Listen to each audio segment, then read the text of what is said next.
भाजपचे जे उमेदवार आहेत संभाजी पाटील निलंगेकर यांच्या प्रचाराची जी उत्सुकता आहे अगदी सिगेला पोहोचलेली आहे।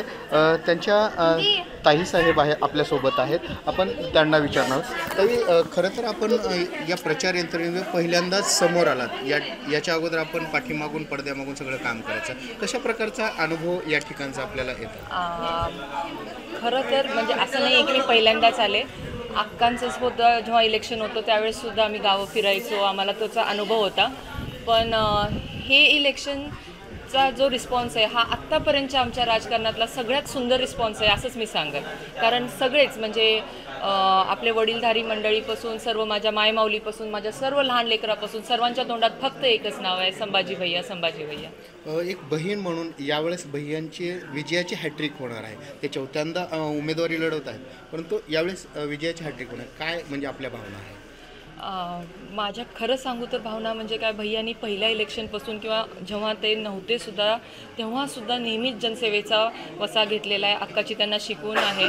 आणि ते ही हॅट्रिक कशासाठी तर फक्त जनसेवेसाठी आहे असंच मला वाटतं। त्यांच्या म्हणजे अशी अपेक्षा आहे की त्यांना खूप खूप बळ मिळो, ह्या जनतेच्या आशीर्वादाने चांगलं म्हणजे आमदारकी मोठं पुढचं सगळे पाऊल पडण्यास त्यांना सामर्थ्य मिळो आणि जी सेवा होईल ती ह्या जनसेवेच्यासाठी किंवा ह्या मायमाऊलीच्या चरणी अर्पित हो, एवढंच असं मला वाटतं। लाडकी बहीण योजना यावेळेस महिलांमधून किंगमेकर ठरेल का? 100% महिलांमधून लाडकी बहीण योजना किंगमेकर ठरेल। पण ह्या लाडक्या बहिणीचं प्रेम लाडकी बहीण योजना आहे म्हणून नाही, आधीपासूनच भैयासोबत भरपूर आहे। भैयांनी ह्या लाडक्या बहिणीसाठी आज नाही मागचे 5 वर्ष भरपूर योजना राबवलेल्या आहेत।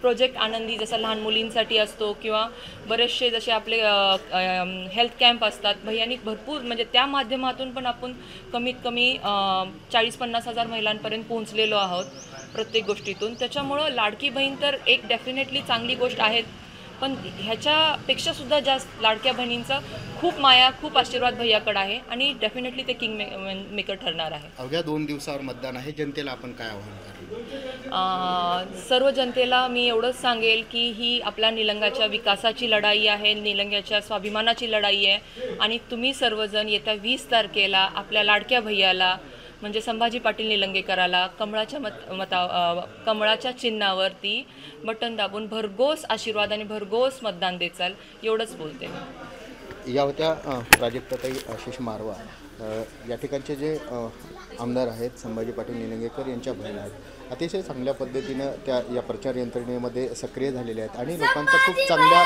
प्रकारे रिस्पॉन्स मिळत असल्याचं सुद्धा त्यांनी या ठिकाणी सांगितलेलं आहे।